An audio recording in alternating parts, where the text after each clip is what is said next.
Hello, everyone. Welcome to Ladies' Night. Welcome, welcome.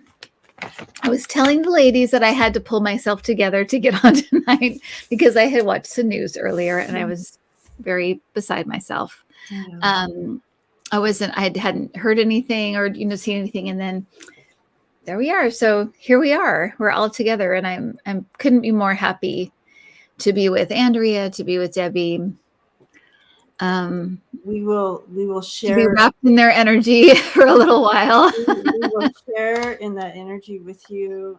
We do have this whole family here that are 99% empath.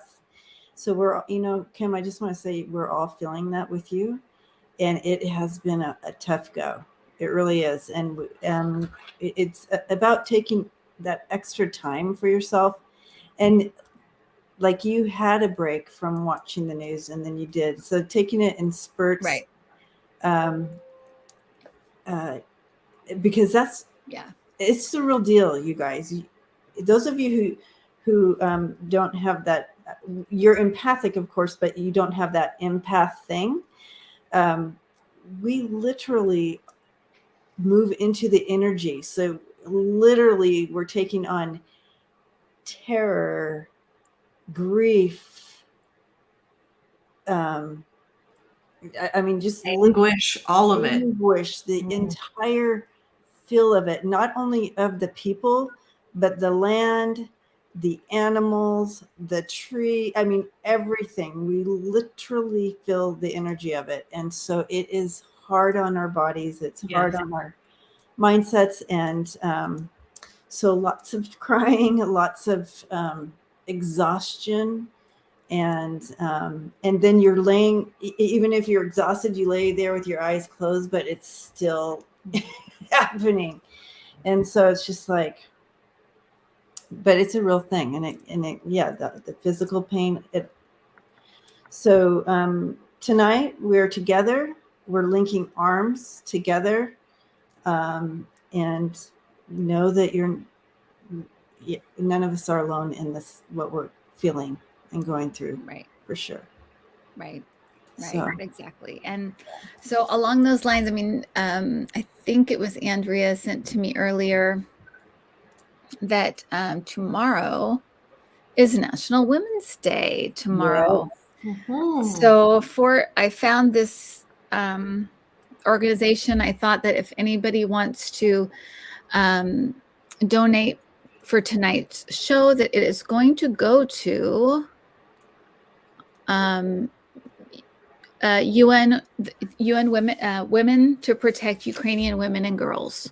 Yeah. So I thought that would be very appropriate for what is going on. Yeah. What is going on? I was just reading on the Ukrainian women warriors. Yes. Yeah. Yes. Yeah. These women that are our ages. Wow. Picking up military items and going into the battle is unreal to see this. And I couldn't be more proud. Yeah, exactly. Yeah. Absolutely. If it's hard to watch the news, then don't. If you need a break, take a break. Absolutely. Yeah, for sure. That's your mind. You don't have to watch it. You can be in that. Thank you, Mariana. Thank you. So you can have that buffer by just your husband just telling you about what's going on. Exactly. It helps a little bit. You can still understand, you know what I mean? But watching it for us, we can't even watch movies, Kim. So right. Well, and today I think you're right. You're right, Debbie. And today I think it caught me off guard because it had been kind of the same kind of thing every day. So I was kind of in that mode of, okay, this is happening. I was not prepared. I was not prepared at all. So you're right. I have to just say, tell me what happened. Tell me what happened in the news. And and because usually that is what he does. He'll say he's my censor. Well, yeah. Right. Thank you for all the donations so far already. Thank you. Thank you so much. Yes, everything will go to UN Women to protect Ukrainian women and girls. Help our sisters over there. Thank you. Blessings. Thank you so much. Now that starts my tears going. Yes, I'm already. Wow. All you stepping in and doing that. So yeah. And the what I think is so amazing too about the Ukrainian people is you see them leaving with their pets. They do not leave. I mean, they have got their pets with them. They're holding them. They've got them on leashes. One had a cat with a leash. It's like they are like, we're all going together. You are our family too. It's so sweet. There's one gal that on you can follow her actually on YouTube. She's filming the whole thing. I think she has like 7 or 8 cats that she's traveling with. Oh my gosh. That is just escaping my Deborah, Deanne, thank you. Thank you, everybody. Thank you. All blessings. Yeah, you guys are incredible. Thank you. And I know, and that's the thing, right? For every one awful, horrible monster man in we know where, there's so many millions and millions of people who are so good and so wanting to help. And that's what gives us hope, right? That's the hope. That is the grace of these kinds of awful situations, is those people that step in and just are amazing heroes. So thank you a million times. It's just extremely moving to think about Jean, Pamela in North America reaching out to help and donate to some stranger in another country, like with just love in their heart and, just helping. It's so moving. Exactly. It is so moving. It is awesome. Thank you so much. Yeah. Being the empath and looking at the news and seeing the situation is hard. I also feel, and I'm sure you do too, everyone else's emotions who are watching this. So it's not only can we sense the horrible situation, but I certainly am feeling everyone else's emotions, and it's a lot, but it's also, that part is beautiful to know how much people care and that we're all together. Like this isn't okay. This isn't okay. Right. This is not okay. And God bless. I mean, for a special prayer for our reporters and photographers out there, we would have no idea what was going on. We would have no proof what was going on. Thank the good Lord that they are there and they are so brave. So just a shout out to them, a prayer to those. I'd keep them safe because they are bearing witness to what we all need to know. And so, Thank you, Robin and Lily. Thank you. Thank you guys so much. Okay, well, we're gonna move to our 3 lovely ladies we chose tonight to talk about. They're all very different again, and again, thank you all so much for your donations. We probably won't be shouting out every name, but we'll thank you so much, you guys.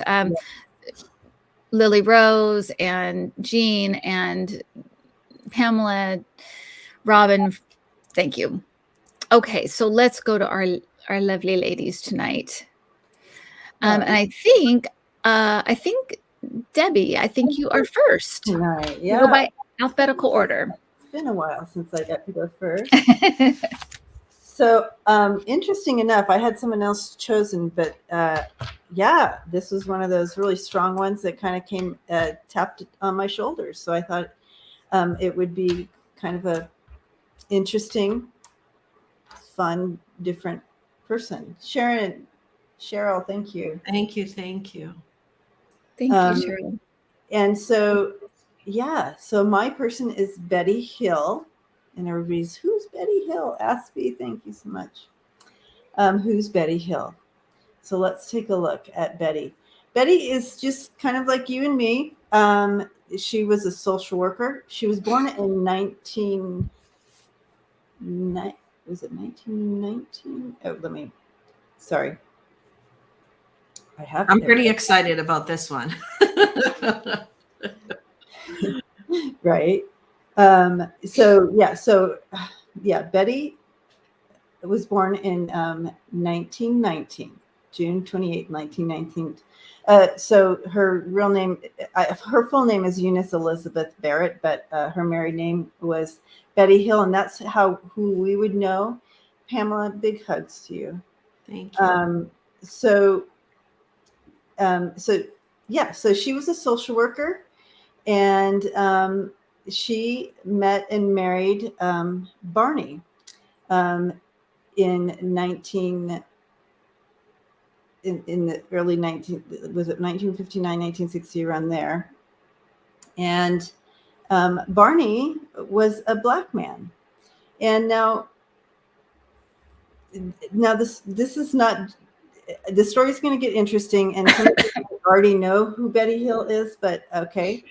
But there's a lot of amazing things that she did and these two did, but that was one that, they were a biracial couple in the 50s and 60s and beyond. But the main thing about them is that they went and got married, and they were honeymooning in Niagara Falls, and they decided they were going to drive home that night to get away from there was a hurricane coming in, or some kind of something coming in, and so they wanted to get home before that hit. So they were going to drive through the night home. Well, on their way home, they had an experience with an extraterrestrial. And so they are documented as the first couple to be abducted by aliens. Now, if you can imagine, what they went through, not only as a biracial couple, but now saying, I was abducted by aliens. Both of them were very respected in their professions and in their circles. Betty had gone to college. Of course, Barney had tried to go to college, and they wouldn't let him. He's very uber intelligent. He did serve in World War II, I believe, right? And then, anyways, and so he was declined to be able to go to college because of the color of his skin. Cray. Anyway, so both very respected. He was one of they both worked in the civil rights movement, really high up, the United States Commission on the Civil Rights, and so forth. And there's a plaque in New Hampshire where the incident took place, and it kind of tells a little story on there. But read about the story. It's spectacular if you haven't. But she's very interesting to me in that how she dealt with this whole thing, how they both did, because it could have really destroyed who they were in society. They already had some hits against them because as a biracial couple, and the time of it was, but they felt like they had to do this right thing. But it changed their lives forever.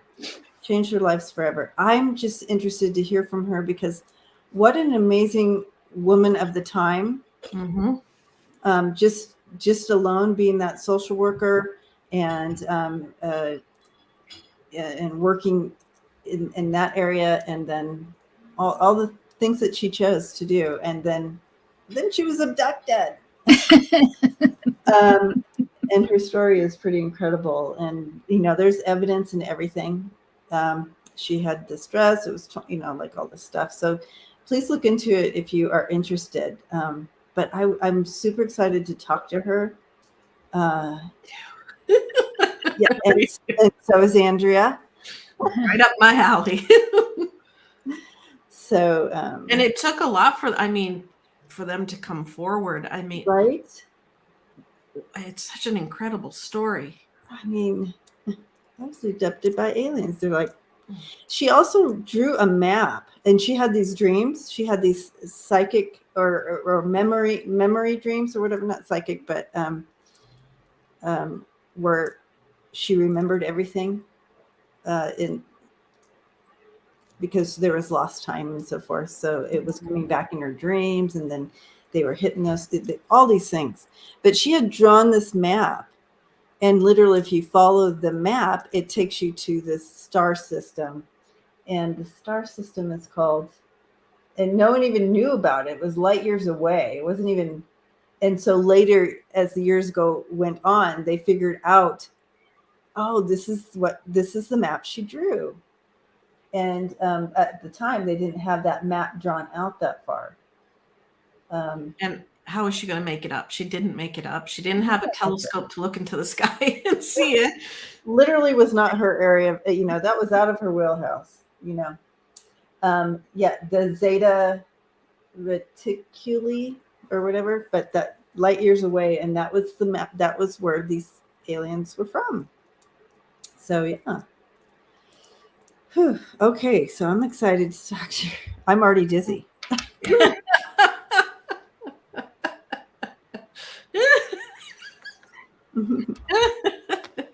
Oh, has she passed? Has she passed since? She has. She passed in I'm sorry. Yeah, they both have passed. Oh. She died in 2004 at the age of 85. Okay. He passed in 1969 at 46, and I don't remember why, but yeah. So she passed. So she's passed. That's why I thought it'd be really fun to get the info now. Betty. So I'm getting, and this is this. If you know me, that you know that I steer away from this stuff because it's just not my thing, it's not that I don't believe it. It's not anything, but I'm just kind of, for whatever reason, in this lifetime, I'm steered away from it. I don't know why. She's saying they were not the first. They were not anywhere near the first. They were the first ones to. And she's saying they were told to talk about it, it's kind of reminds me of like near-death experience people. That's what it reminds me of, because it's like it happened to probably lots of people, but there were actually people who were sent back to talk about it. That was their thing, and that's what she's saying. Kind of one of their things, I guess.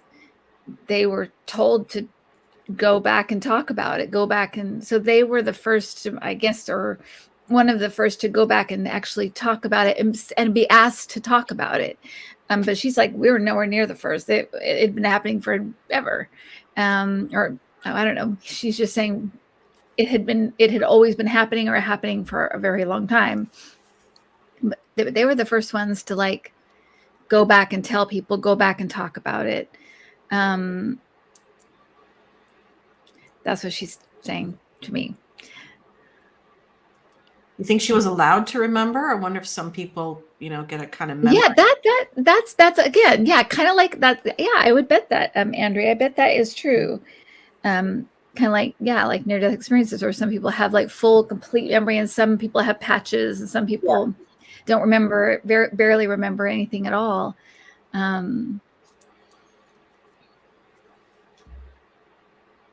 I see they got into a multi-dimensional perception. So they were able to see, both of them, able to see and understand things that we don't. Mm-hmm.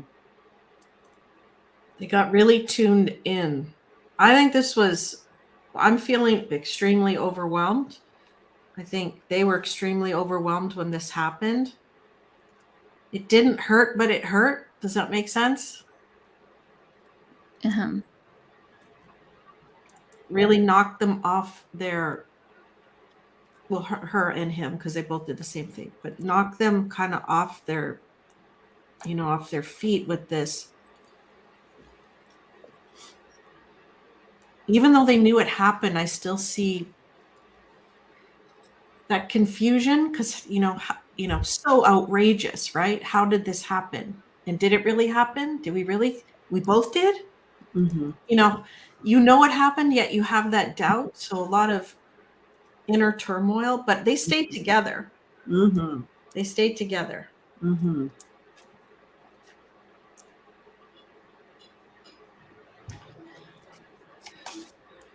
Wow. She's saying that was the condition that they were together when this happened. There's something weird about this that feels like predetermined or predestined, I guess you'd say. I don't know, but she's saying one of the conditions was they were together when this happened and they would ride this together. But she's saying how afterwards, how it was like so scary, and yet it couldn't be denied. It was like, I can't deny it. Yeah. I can't just pretend like it, because they're not lying. This is what, so I can't deny it. So it is what it is, but it was still so scary. She's saying it was just so scary. That's right. Yeah. It hurt, but it didn't hurt. So yeah, like it just, and I think the thought was that if they both came back and said the same thing, maybe people would listen, because instead of it just being Right. one person, there was the hope that people would listen to those two. And some have, and some dismiss it, but I don't know how you can dismiss it. Just I don't. And this is so. This is not in my wheelhouse. She's showing me holding a baby that's connected to this experience. They did not have children in this life together, on this planet. However, from this experience, they're showing me a child. The whole right side of my body's feeling like an icicle right now as you say that. So yeah, like I sense what you're saying. So either something was taken from them when they were up there, right? And they made a child from them. Whoa. Whoa.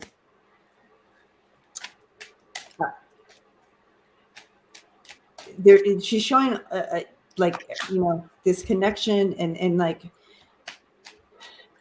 togetherness. There's no fear. There's complete understanding. Obviously where she's at, and familiar like that. But the one thing she wanted to show me right away was this child.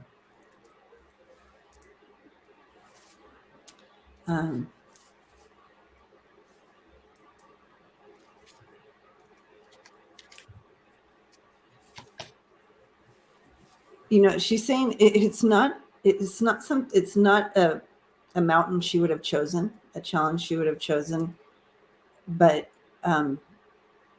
she felt a deep responsibility after it all happened. There was like this, she's talking about some kind of like shift in her, that she felt like it was her responsibility to talk, like you said, to talk about it. Like I would have wanted to run and hide, not tell anybody, you know what I mean, like me, but she's like, she felt a deep responsibility. And yeah, I mean, that's incredible, as having to push through, even just already kind of standing out as a biracial couple. And then, and there was a lot riding there. He, especially for her husband, but they felt a responsibility to talk about it. Yeah, you're right. So Something that's weird, and I think this is kind of what you were talking about Andrea, because she's saying that when they were actually there, when this was happening, they had full and complete knowledge of everything. When they got here, dinky bit. They still had a lot. I mean, you remembered a lot, but a lot of the stuff she's saying they remembered was like the physical things, the surface things, or not even physical. There's like kind of the things they could associate with physicalness. The other stuff, like the bigger, more like cosmic-y kind of wow kind of stuff. Yeah, I got dimension. That was all gone. But at the time, it was just like, oh yeah, all of this. I know all this stuff and all everything. But then when they got back here, it was like, I only know this tiny bit. But anyways, that's what she's saying. Is like at the time, it's like I knew it all. I knew everything. I knew every question I ever had was, right. I just knew the answer.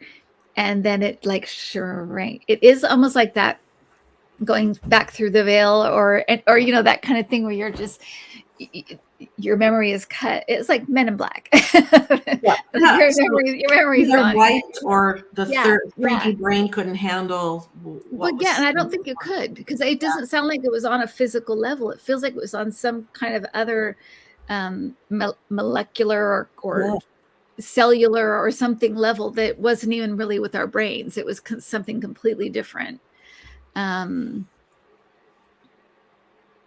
Yeah. Wow.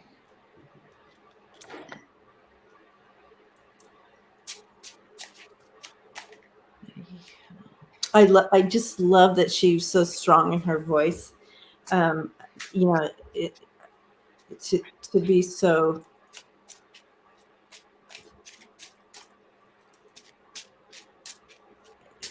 In all, she's showing me her life is like, you know, full of making these strong, impactful choices as a woman of the time, and then the civil rights movement, and it was part of her.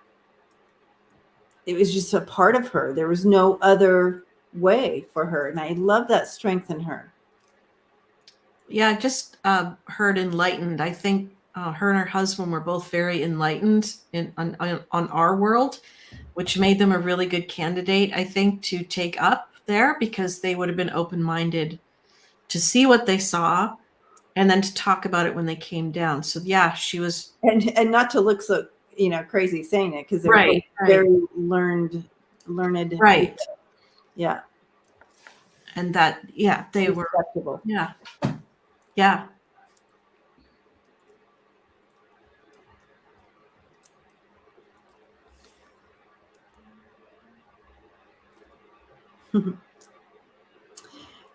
And so I'm asking her, what, you know, is there a message? Do you want to bring a message in?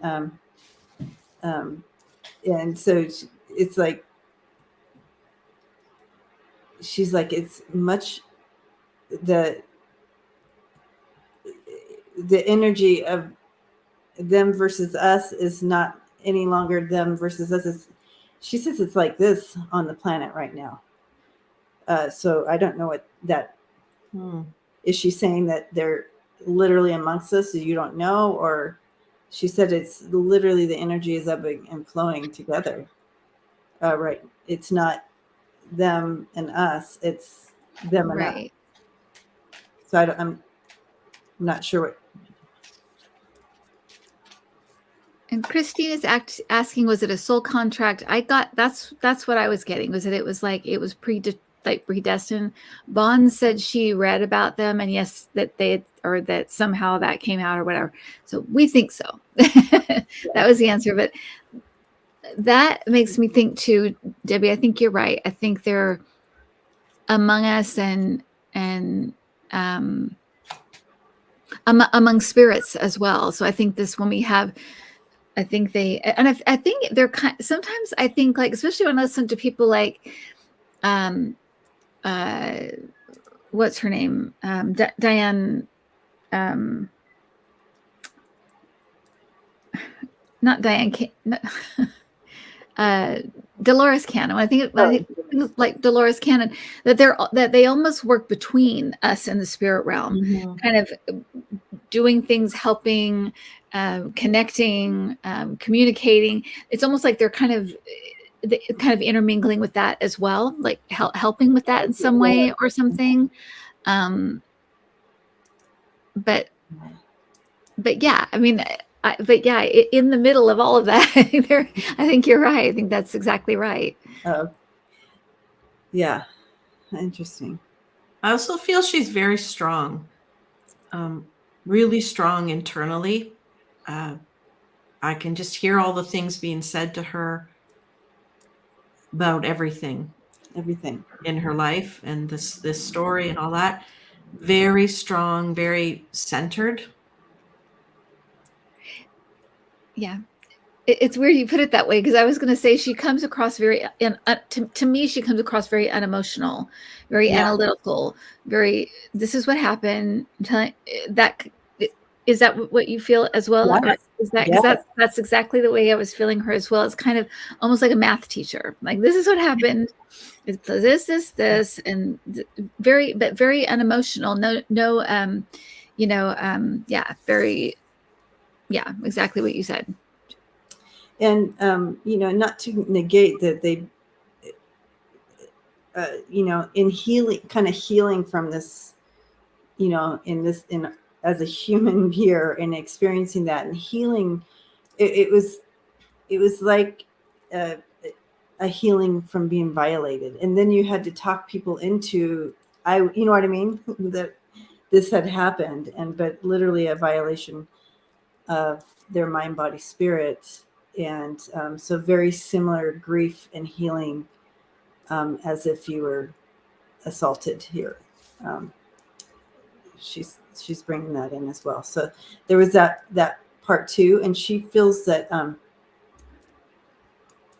she's letting me know that Barney took that harder. Harder. But still, it was a part of you it was a part of her that she never got back. So I'm interested, because she showed me as soon as I went in holding this child. So I'm wondering, I don't know though. I mean, I really. Well, someone's asking me, what do I mean by it hurt, but it didn't hurt. And that's it's hard to imagine if you were in a really bad car accident, but you don't remember the car accident, but your body still carried. Your body's carrying the memory. That's what it feels like. Memory. Something like that, where it hurt, but it didn't hurt. So she felt something, but she didn't recall. I think they probably, I feel they were tested, and, their whole bodies were prodded and tested perhaps. And they took eggs from her, possibly, and maybe that hurt inside of her was that longing, knowing she did have a child up there. I don't know, but I can't describe it, but it hurt, but it didn't hurt. So she didn't have a cut on her arm, but she felt the pain. Yeah. So, and there's different hurt, right? I mean, there's physical hurt and emotional hurt and spiritual hurt, and, and so they're probably, in some ways, it hurt in all areas a little bit, and then but then in other ways she could rally to it and be stronger and overcome it.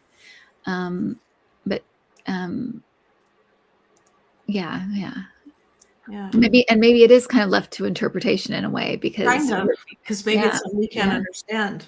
Not having gone through the extraordinary event that she went through. And what was that, in the 50s? Like 1961, I want to say. 61, yeah. I mean, that's a time where, to come forward with something like that was not as easily embraced as it might be today. Wow. Yeah. Well, that's a strong lady. That's a strong lady who, imagine you worried about, us here in our real lives worried about something. Imagine coming forward with something like that. Right. That takes bravery. Well, I just asked her what is her message, and she said, if you no matter how painful it is, if you bear witness to something, you have to speak up. It's worse to keep it in or be silent. Yeah. And she's going like that. Like this can be in so many different areas, in so many different ways, but that is a message she would like to bring in. I don't know if you guys have your cards, because I know you always do cards for like with the overall message, but that's what I'm getting. At least part of her overall message is if you see something, say so, if you see something, or if you bear witness to something, something is true, speak it, say it. Yeah, I got listen to your heart. So know your truth. People told her that it didn't happen. Are you kidding me? Yes, it did. You know your truth. Listen to your heart. Are you kidding me? Yes, it did. He said that. Yep, exactly. I love that. I asked her if she's going to come back, and she said, I have other plans. Oh, So that's interesting. right. That is Right. interesting. Wow. Well, I like her, though. Yeah, I really do too. She's the type of person that that you're going to get the truth. You know what I mean? When you talk to her, Yeah. She is what she. You know what I mean? You never are guessing. It's just, right. No, she'd be a good friend. Yeah. Yeah. Thank you for all the donations that have. Yes, absolutely. I was just going to go through and just say Lily Rose, Julie P, Pamela Shin. I mean, yeah, there are so many. Thank you guys so much. We are handing it over to, it'll all go to the UN Women, UN Women to Protect Ukrainian Women and Girls today. So that's where this today's donations are going. So there's some asking for you to make a couple more moderators. Have you seen that? And I don't have any more moderators. So would somebody like to be a moderator? Yeah, they're volunteering. Do you know how to do it? Yes, I don't know how to do that. So you have to go. You have to go in through YouTube. Mm-hmm. Okay. You have to go to the show, the live show, into the live chat, not the StreamYard one.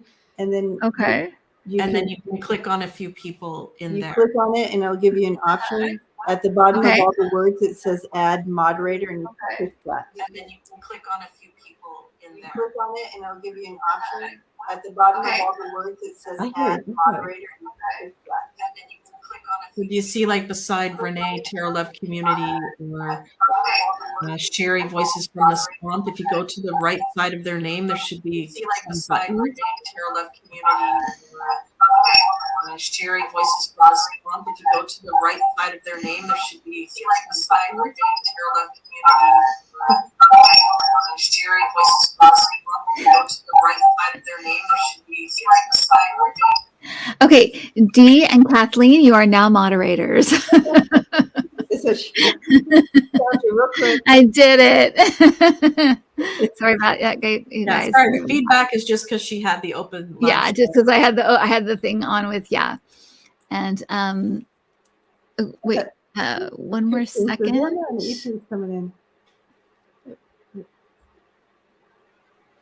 So yes, all donations tonight are going to the UN Relief Fund for Ukraine women and girls. So all the donations. Donations tonight are going to the UN.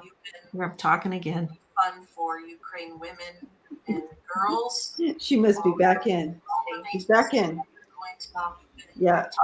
All your members are. And Michelle Mybell, you're also a moderator. So there you go. More moderators. There you are. Thank you. Yes. Go ahead, Andrea. You were saying that everything. Oh yeah, all the donations tonight. And tomorrow's International Women's Day as well. Mm-hmm. So how apropos that we're reading on a Monday night. Get us all fired up for tomorrow. Mm-hmm. International Women's Day. So, heads up, being strong, ladies. And tonight's donations go to our sisters in the Ukraine. The Ukraine. Okay. And then I guess our next presenter will be Andrea. Well, hello. So I am deeply smitten with the one I have chosen. I've just totally fallen in love with this person and even her name. So her name is Rose Fortune. Rose Fortune. Oh, let me Rose go ahead. Banner. No. Rose Fortune. So she was born March 13th, 1774. She was born in Philadelphia to runaway slaves. So a very tumultuous time in history. Her parents became Black loyalists during the American Revolutionary War and pledged to be loyal to the British Army in exchange for their freedom. And that sentence really feels heavy to me, that you have to do something for exchange of your freedom. It just feels really heavy. So her parents were runaways. They were runaway slaves. And there was a letter written in the newspaper about finding them and what they were wearing. Like there was money offered for her parents. Can you imagine how awful that is? Anyways, they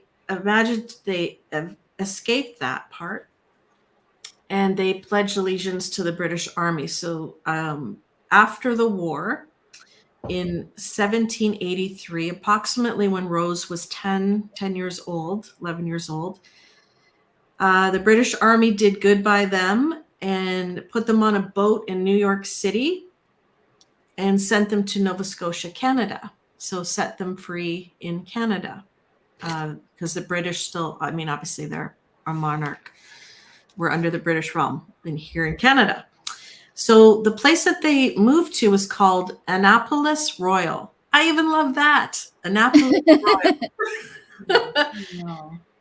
So as a young girl there, she was very small. So I'm kind of wondering if she didn't get enough nutrients probably as a child with her parents on the run and the war. I'm guessing that might have been part of it. But this didn't stop her. I love her so much. Okay, in 1825, so she would have been 20, I don't know the math, maybe 40? No, is that right? 83. What is it? 19? Yeah, it's maybe almost 40. I don't know. 1825. She started her own business. So what she had been doing is taking passengers' luggage from the ships that came in the harbor where she lived and would take the luggage to the hotels and the homes, right? Back and forth for the tourists or the people traveling. She would also, she was like she'd wake them up, make sure they get to the ship on time, right? She was very punctual. She had all this. So she started her own business, and bless her, what she used to move the luggage was a kind of old wheelbarrow. So you imagine this little lady moving luggage and all the stuff from these tourists back and forth, ensuring that they got on their ships. In 1841, it was doing so well, she called it the Lewis transfer. The Lewis transfer. So she had married someone with the last name of Lewis. And at that time, it was so successful, she was able to get a horse and buggy. So she went from a wheelbarrow to a horse and buggy. She developed such a wonderful reputation down in the dock area, the wharf area, this part of the city, that everyone trusted her, not only the passengers, but the stores, and because she was always around. She knew what was going on, right?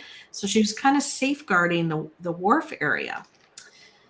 So at one point, it was totally recognized by everybody. So she was the only person responsible for law and order in this area.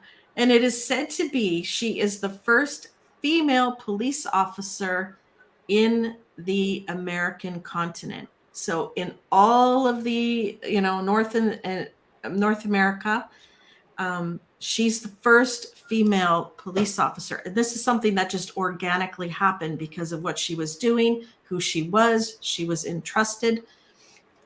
Wow. And she became this. I got to show you her picture. Yes, please do, because I'm looking through all of this. You know what? There's not even a picture of her. There's only a drawing. And there she is in her outfit. Oh. Her petticoat. I'll get to her outfit in a minute, but there she is. I don't think I've searched. I don't see a real picture for her anywhere other than a sketch. So just by her reputation and who she was, she became the first police woman. I love it. She did eventually marry, and she had, they believe, at least 3 kids. She also, while she's doing all this, was helping other Black people escaping slavery on the Underground Railroad. So, wow, right? A child born into runaway slaves turns around and helps those escape. There's a beautiful statue that was made for her. It's a really old looking wheelbarrow. It's in a park in Nova Scotia. One of her descendants, Doreen Lewis, was the first African Canadian woman to become a mayor in Canada. Oh, wow. In 1984. She's known, Rose Fortune is known for making her own opportunities. She's known for her strength and her pride. And she was named a National Historic Person in 2018. So when she was in her little outfit that I love, she didn't carry a badge. But she had a unique way of dressing. Her petticoat showed under her dress. Okay, so she had on a petticoat and then her dress. And over her dress, she wore a man's waistcoat and an apron. She wore a lace cap, which was tied under her hair, and a straw hat on top of the lace cap. Her painted shoes had high heels, which were several inches high because she was quite tiny, apparently. So little, yeah. And she usually carried a straw basket and wore white gloves or mittens. So she always had on this outfit. So that I'm getting that's their sense of pride and that this is how I'm going to look, and I'm a businesswoman. So her dress, her outfit was later adopted by many of the Black pioneer women when they went to market. Nice.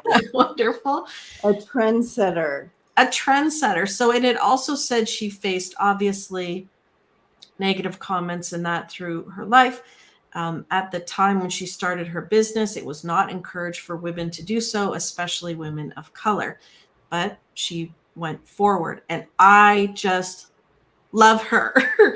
I love her name. I love her tenacity. And that here's someone who has seen horribleness, and her parents obviously saw just awful stuff. And yet she turned around and decided to protect people, right? Being this sort of policewoman who's making sure to keep law and order in the area she lived. I love it.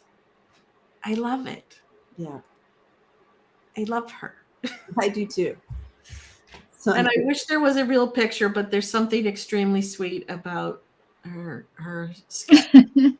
yeah, and her business outfit. Absolutely. And that she got heels that were really high.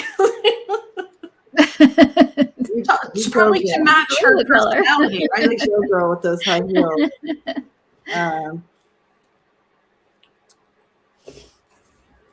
Yeah, Canada was not as racist back in the day, Wendy's asking. So that's where a lot of people came up into Canada in the Underground Railroad and settled in lots of the East Coast of Canada. Awesome. You want to see her face? Zoom it's in. Weird because I'm feeling like she has an accent. Or she would have had an accent. I don't know anything about that. Do you know anything about that area, Andrea, about if there or that time? She was born in Philadelphia. Oh, and an accent in Nova Scotia. If she picked up any of the dialect, there would be a bit of an accent. There'd be an accent, because I feel like of course, when they come in, right? I'm just explaining this to you. I may not know. They're coming in as that, because that's who we're asking for, right? We're asking about that life and who they were. So when they come in, that's who they are. They come in as that person, and they're telling us all about that life, and they're telling us all about the things we want to know. And that, for me, sometimes that will happen where they'll how I hear them is how if they had an accent, or if they whatever, I'll hear that. So I'm just wondering that, but that's why I'm hearing it like that. And yeah, anyway, that's something that just. Well, if you ever heard a Newfie accent, if you ever heard a Newfie accent, it's really, I mean, I can barely understand it. Okay, yeah, because I was going to say, it almost feels like I wouldn't understand her if I was talking to her. Nova Scotia does have, Okay. Irish kind of dialect, or Welsh possibly. She did live until 1864, so she was almost 90, 89, 90 when she passed away. So full life. From the beginning, like, I was reading the article that was posted by the horrible person who had their parents. And I was just feeling the fear reading that, like describing them both, saying where they and offering a reward for them. Awful. Yes, they talk way too fast. I was just going to, I'm so glad you said that. Because I was going to say, it sounds like if I was talking to her, she talks fast and a lot of slang, like a lot of, like, there had been, the only thing I can think of is like Cockney, how it's apples and pears, stairs. They used a lot of like there would be a lot of things I wouldn't understand if I was talking to her as me talking to her. In that time frame, 100%. Yeah. And I feel like that was part of her. She's saying that was part of her, like, intimidation tactic, because she was not a big person, that to talk fast and talk abrupt and be like, I'm unlike with the slang of the people, like, these are my people, this is my street, you're in my place. It was like part of her intimidation tactic. And so that's why I feel like that language thing, or that's why that's coming through so strongly, is because she's saying, like, that was her go-to to make people feel like, this is my territory, this is my street. And being there 10 years old, that's young enough to pick up all those dialects. Yeah. Yeah. She gives me the sense of she's showing me a bunch of things. I'm not getting the voice. She's showing me little things, a little silent video here that I'm trying to piece together, but it looks like she's the type of person that, and I'm getting the feeling too, that if she was part of a committee of something, planning it, she was the doer. Like, she's like, okay, we need to do this, this, and this, and it will get done. You know what I mean? And so she was like, let's do, and you do that, you do that, you do that, and I'm going to be doing this. I'm working right alongside you. But when things needed to get done, she was a doer. She wasn't just in the background planning. Oh, this needs how that. She would get right in and do it. She was a doer, and that would influence others to do as well, because they're like, if she can do that, I can do that, right? So she was never afraid of getting her hands right in things and getting things done. She's showing me the Underground Railroad portion of that. She literally was doing, like, it wasn't like, I'm just going to have a little shelter for them when they come through. No, she literally was, she was literally doing. And putting herself at risk, but it was herself at risk. And imagine also at the docks at night, that's not a safe place in most cases, right? Absolutely not. And especially, I guess she kept it safe.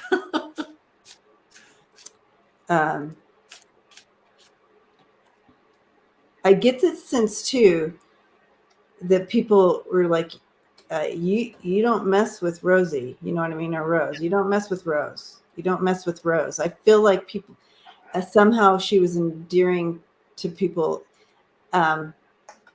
that would have come to protect her if anything, you know what I mean? Even if they were white people, they would have, she became a part of the family, so to speak, there. And trusted. You know what? She would be the first one at your door with a pie or food or whatever. If you're sick or needed something, she was the first one there, and you knew that. You knew that. I don't know when she slept. I just don't see it. I don't see it either. Stopped. I see strength and defiance. So very strong, very defiant. Nothing's going to hold me down. I don't care what you say. I'm going to do it. So not in a in your face way, but just in her. I'll show you. She's saying that I don't know if it's in the description or what, or in the biography or something, but she's saying a lot of people don't know that she had a fantastic memory. She's like, I could remember every face. I remembered every bag. I remembered everybody, every person that walked into my town. I knew everybody, and I never forgot a face. I never forgot a name. And it was something that she, it was like I want to say like a superpower, but it really was like she wouldn't forget anything. So don't try to run things past me, that, don't try to make things up. Because she's also saying a lot of things about like disguises, like people try to disguise themselves or try to come back in, or I don't know what but it's like, she would know, I know you're so-and-so, you came here before, get out of my town. It's like she had this fantastic memory. And she's saying that was like it was like a superpower. She's like, nothing could get past her at all. She knew she knew it. She knew it. She had very sharp memory. Yeah. It was a gift. She said it was a gift. Absolutely. Weird, right? Like, that's very interesting. But it would make you good at that time, because you would know, like, oh no, you're you're not supposed to be here, or you're not. That totally makes sense. But yeah, she's got a bunch of suitcases, remembering whose are whose, right? And not mixing up. Like they all trusted her. So I'm guessing when the ship's docked, they said, yeah, go to her, go to Rose Fortune, take care of you. She'll even get you up in the morning. Right. And she's also showing, as far as the town that she lived in, she knew that, Alice was pregnant with her 14th child. She knew every single child's name. Right. You know what I mean? So she knew, like you said, Kim, like, this is why people trusted and loved her, because she made you feel like she knew you and she cared, because she remembered all the, she knew when, so-and-so was sick last summer with, blah, blah, blah, but she came, you know what I mean? So she had it all, and you could have amazing women. She also says her those first 10 years were kind of like a catapult for her, the whole escapee thing and that whole thing. And she said, I would never be indentured again. Does that make sense? I will never.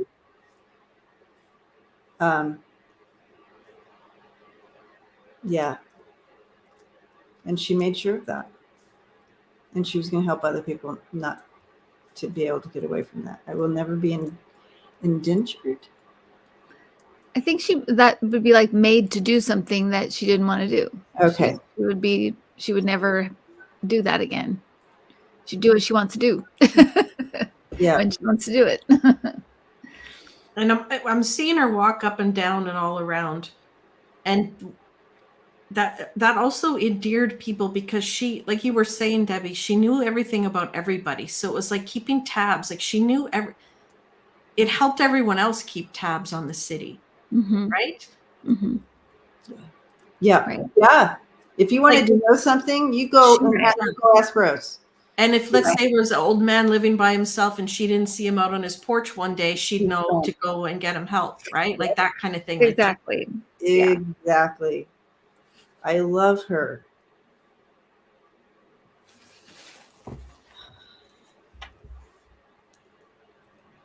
Yeah. I like that you brought that up, because now she's showing me too of, like, the people who were who couldn't get out, you know what I mean? The ones who were shut-ins or whatever you want to call them. She made sure. And she would make sure that, like, the pastor would know that this person, like, whatever was going on, she would make it happen. Here, you need to go take care of that, and you need to go, and like that. But she was right in there with them. Yeah. When did she pass away? I think it was 1884. 1864 at the age of 89, February 20th. Okay, because I just asked her, has she come back, and she said, I'm in the field. So I feel like she's a soldier. I think she's in the military. Oh. I think she's in the military. I just got chills. She's in the military. She just said, I'm in the field.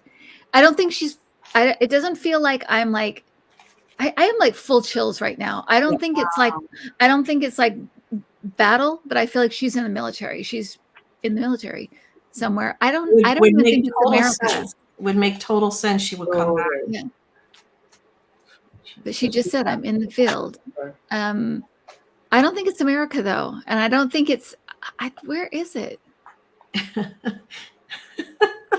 She's a man in the military. Oh my gosh. Oh my gosh. You got the bullseye. Man in the military.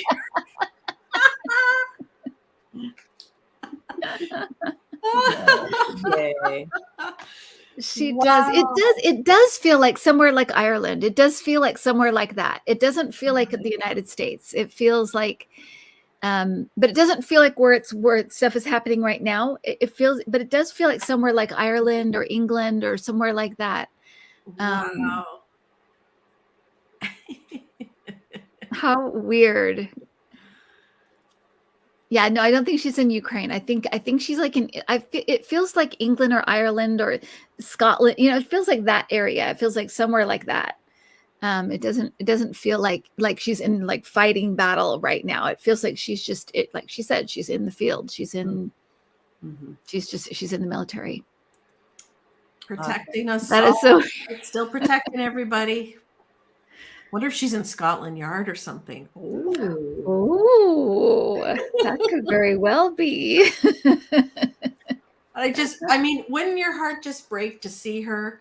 Like, wouldn't you just want to hug her? Walking down the street in her little outfit and her high heels, shaded black, and her little basket and her bonnet, and this lovely, unassuming little woman who's patrolling the area and keeping everyone safe. And I want to hug her. I want to hug her. I know. I would do anything she told me to do. Like if she said, Debbie, you need to go I would go, okay, Rose, I'm on it. Yeah, can you guys go do this? I need this. Yep, okay. I'm on it. And that's the feeling she gives you. It's like, okay, I'll do it. I'll do whatever you tell me to do. Which just shows you, your stature, where you come from in life. You can make it happen. She first female police officer of any race, of any color, in the continent of North America. Well, thank you, Andrea, for introducing. Yes, what amazing! I'm so happy to hear her. I am a better person for it right now. Yes, seriously. Yeah, for sure. I know. Yeah, I'm deeply smitten with her, and even her name, Rose Fortune. It's just all good. I know. It's all good. And now for someone completely different. Oh, and just a reminder, very interesting. What's that? Just remind everyone, if they're new, that the donations tonight. Oh, yes. Okay. So yes, let me go to my banners, and I will say that today's anything that is donated today will go to the UN Women to Protect Ukrainian Women and Girls. Yeah, so that's where it's going today.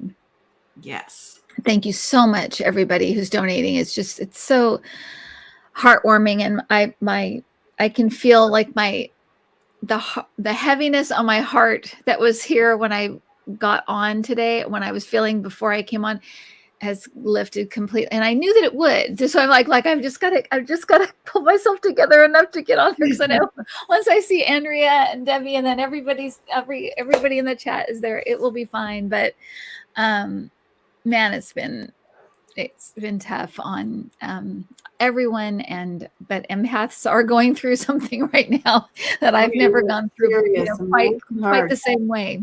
Working hard, and even in our sleep we're doing it. So it's Yeah, like, you wake up, you're exhausted. I'm like, what time is it? It feels like 5 a.m. It's like I know.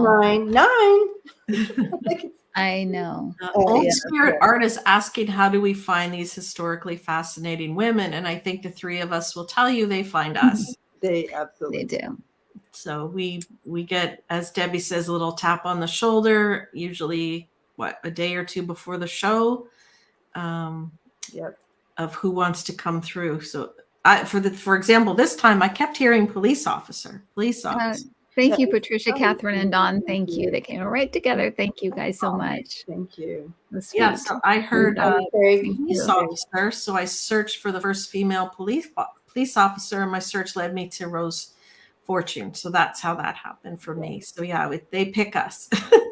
They pick that, absolutely. And sometimes, like this one, a couple of weeks ago, somebody wrote me and said, you should do this person. And I was like, I got a chill. And I was like, absolutely. And then last week I was with my mom, so we weren't on, but we're doing it today. And I'll tell you why it's so weird.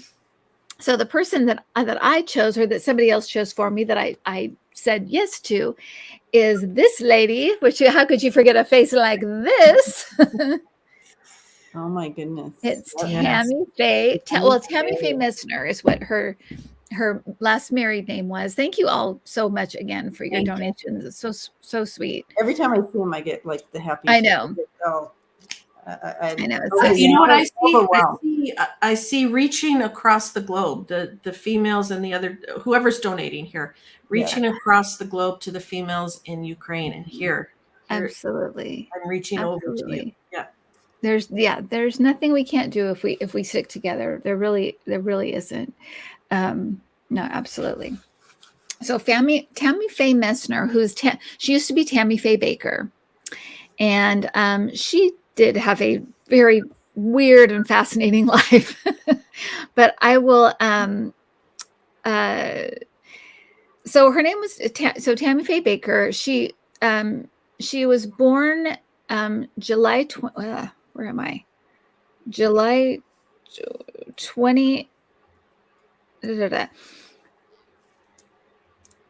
She was born March 7th, which is today is March 7th.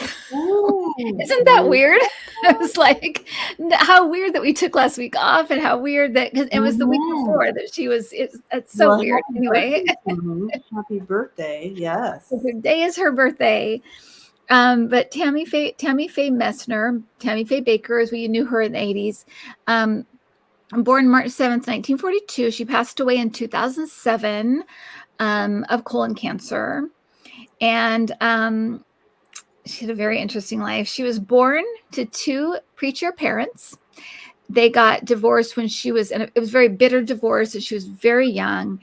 And her mother kind of was ostracized from the church because she was divorced. Of course, it didn't matter for him. For her, she was ostracized from the church, and she was kind of made a pariah. So she kind of went away from the church and married another man, Mr. Grover. And that's who Tammy ended up living with, her mom and this kind of blended family with Mr. Grover. And she was the oldest. And Tammy they were always, she was pretty churchy, religious. But she met Jim, her husband, Jim Baker, who she married. They were both Bible college students in Minnesota. And they worked their way through school, very normal jobs, normal beginnings, very humble beginnings. And when they were in Minnesota together, they hosted their own puppet show, a Christian puppet show, as you would. in Minnesota. And then they got married and they moved to South Carolina and they started their own ministry. And Jim preached and Tammy sang, and while she played the accordion, which I can't think of anything more unpleasant, really. If you've ever heard Tammy sing, she was, she had her own type of voice, but anyway, that's the way to put that, Kim. She had her with an accordion, I think that would be kind of interesting. Their careers took off when they moved to Virginia, and they became the founding members of the 700 Club, which you guys have probably heard of, and where they began hosting the PTL Club with Tammy Faye and Jim Baker all through the 70s and 80s.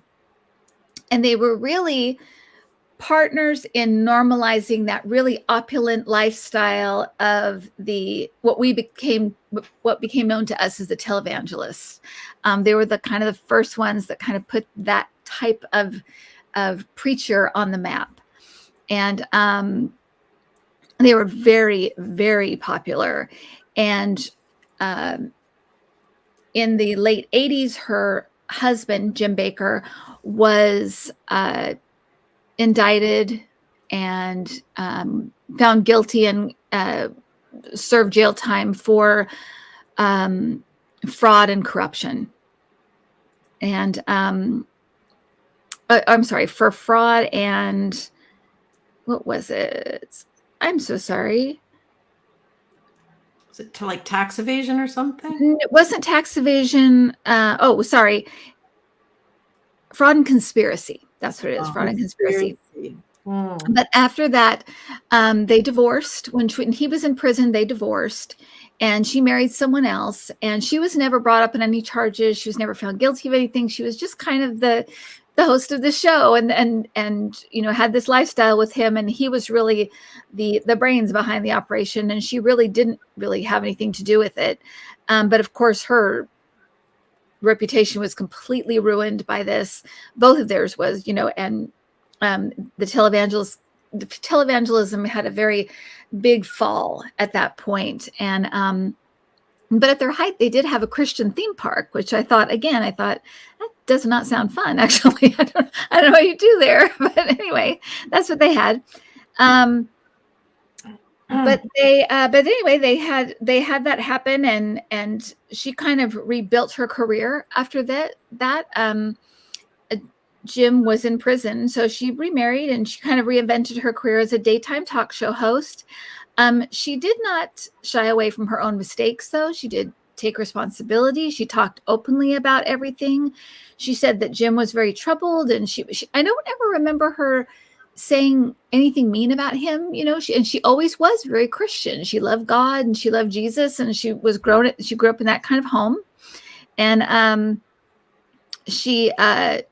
one thing she did do very famously in the 80s, when it was not popular, especially in that community, is that she really became a very fierce advocate for the HIV/AIDS community, and was very involved in raising money and making sure that they were treated with dignity and respect. And she was extremely well thought of for that.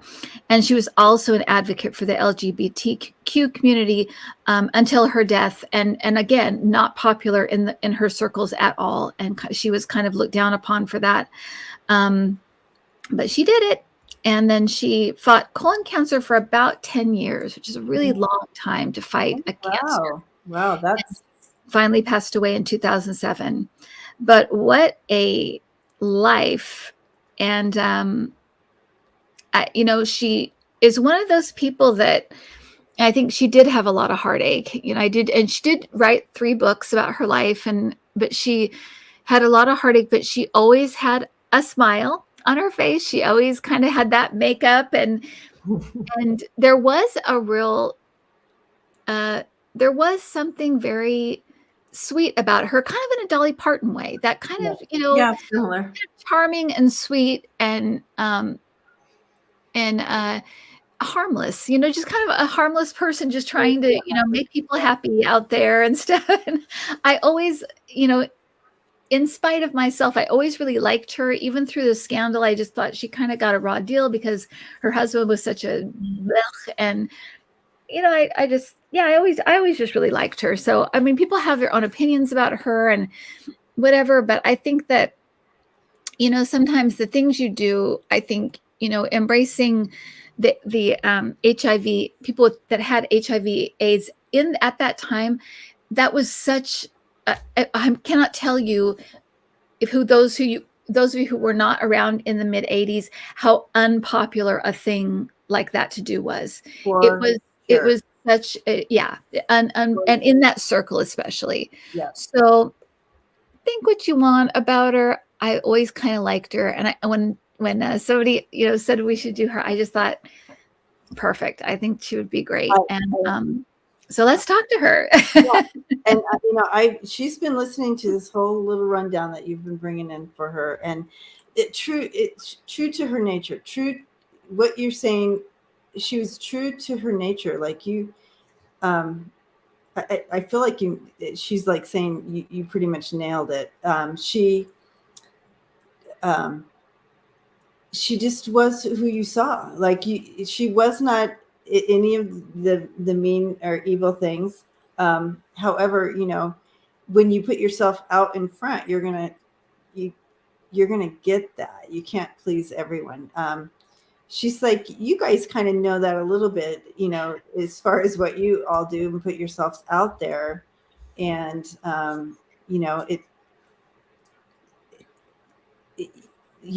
you're going to get ridicule or whatever. But her nature is so sweet. And she truly, truly wanted to be a person and be remembered for her kindness and her love. That's what she wanted to leave behind. And so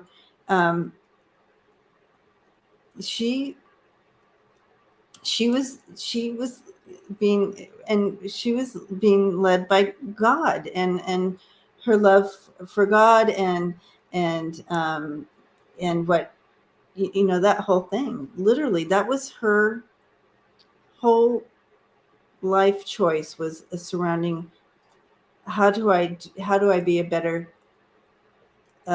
believer? How can I do this better? And but she also enjoyed being that, like Barbie or whatever, that person with her eyelashes and feeling pretty. She adored that as well. So there's a real combination, and what you see is what you got. I mean, that was true to her. Yeah. She's so sweet, you guys, just so sweet. She feels like she always looked for the good in everyone. Wanted to be everyone's cheerleader, and extremely religious. Wow, like just all I hear is God, God, God. Like just love and God, like everything. Trying to just stay in that light is what she tried to do.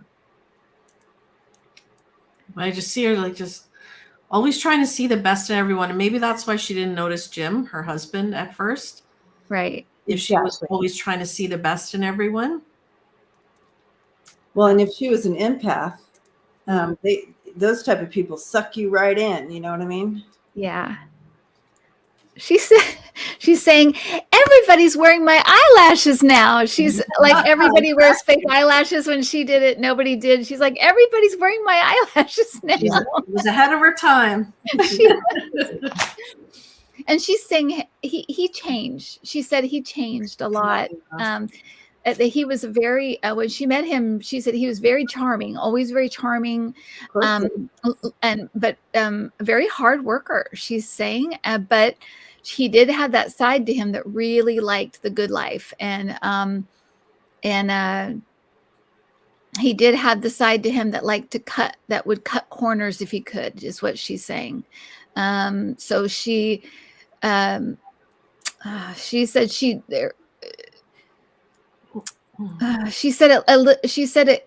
felt like she did turn a blind eye, she's saying, to things.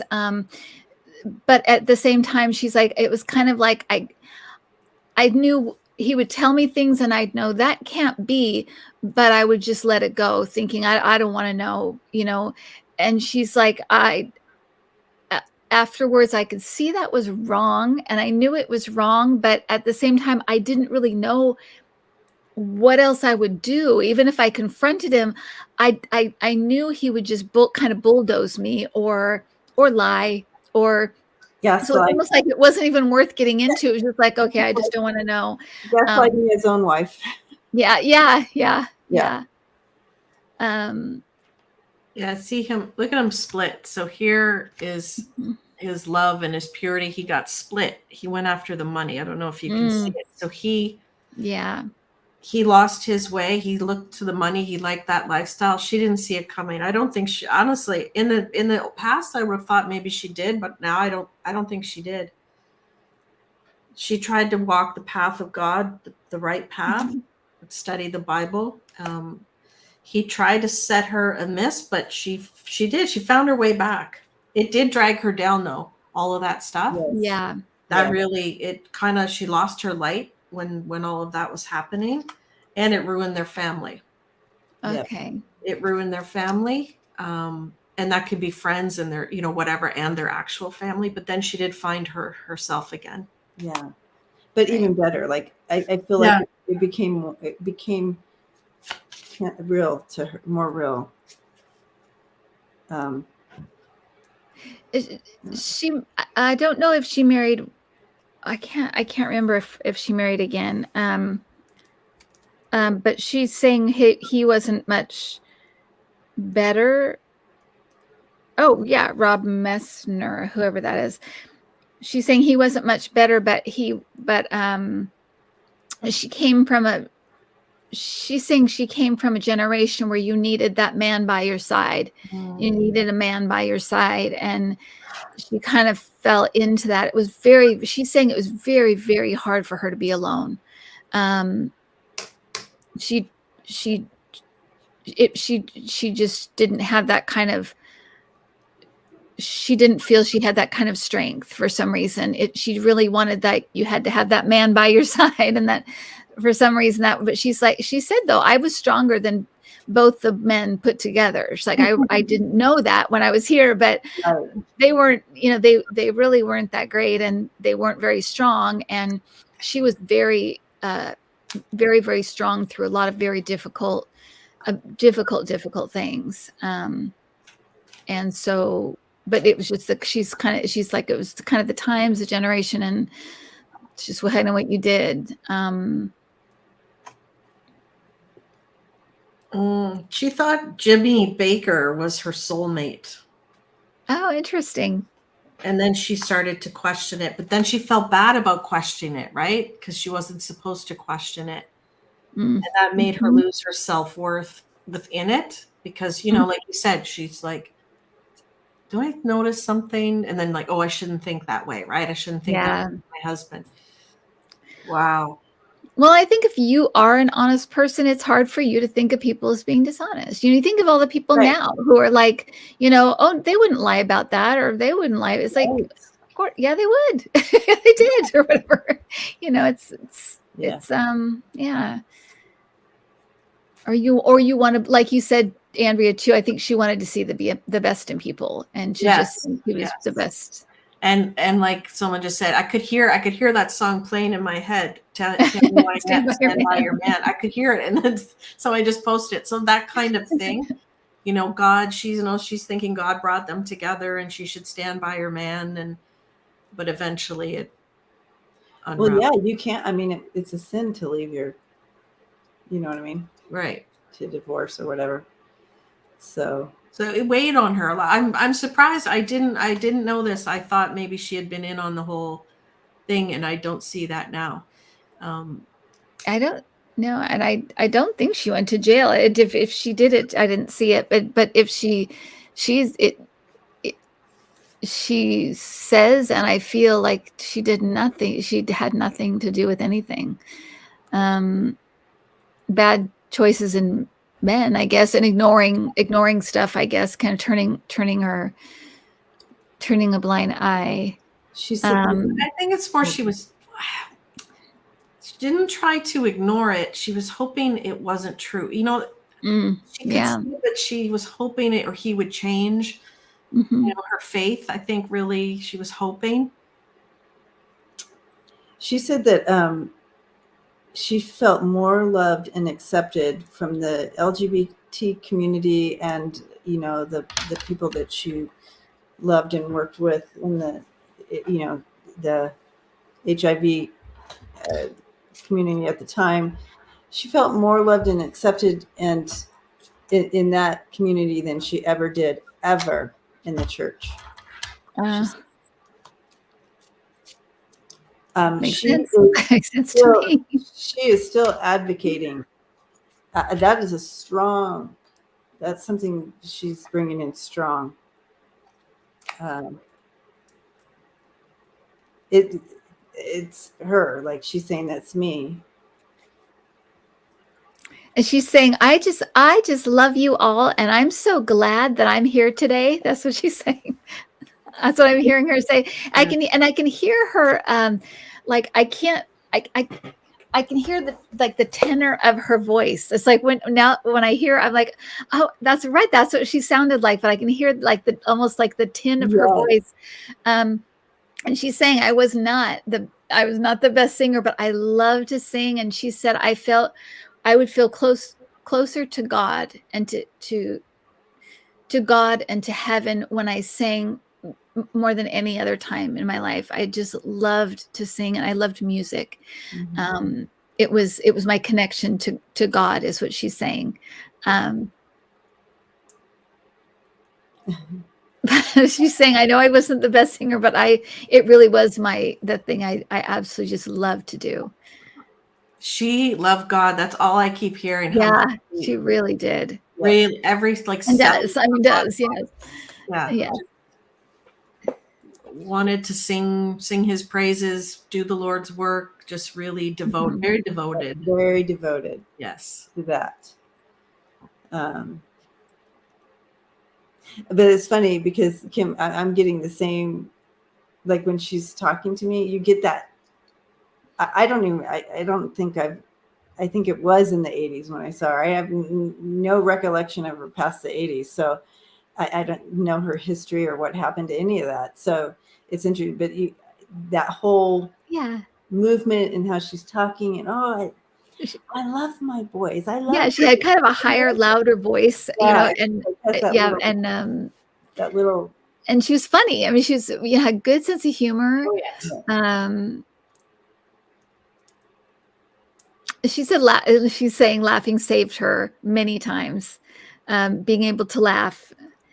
And she's saying life is funny. That's what she's saying. Life is funny. Yes, it is. It can be. That's for sure. Good way to look at it.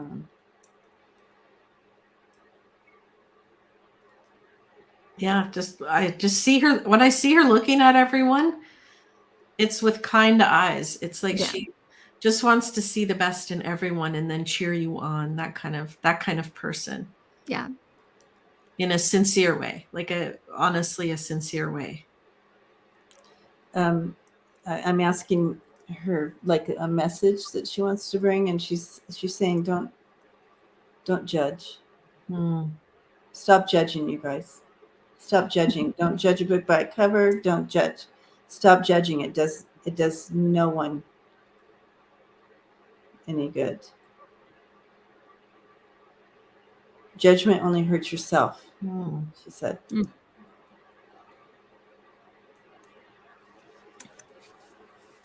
And CB, I just asked your question. I wonder if she found heaven to be what she believed it to be. And she said, oh no, I thought it was this big and it's just this big.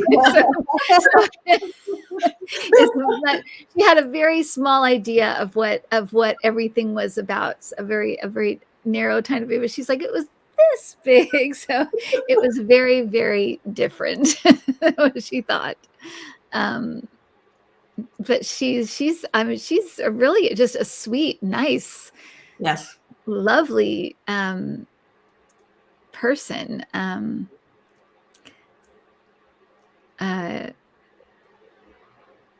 It's almost like there's a little bit of a childlikeness. I was just going to say that. Mm-hmm. Yeah. That's what it's like. Exactly what it's like. Aw, Tammy. Yeah, Tammy. exactly. Yeah. Well, I'm glad, Kim, that you asked her to join us tonight, and because Tammy, I'm glad to meet you because, we all have our TV idea of her, but Mm-hmm. it was nice to meet her and to remind us. Yeah, I'm not judging. It's true. And I think that you're right. I think judgment, I don't remember her ever doing that. I don't remember her being even judgment. Even, like I said, even when she talked about, I don't know about her books and stuff, but when I saw her would talk about Jim Baker on TV and stuff, she never said like, oh, that. I mean, she could have said all kinds of stuff. And I never remember her doing that or saying that about him or being unkind in any way. And to embrace groups that were at the time not embraced at all. Sadly, she lived it. She did live that. She lived that kind of trying not to judge others. And it's such an important thing. Really hard right now with some of the things going on in the world at times, but yeah, I know some of those things I know it's true. are okay to judge, I think, Kim, but but as far as the people go, she's like, here, wear my shoes. You know what I mean? Here, Yeah. wear those. See how you feel, right? Yeah, I mean, she lived,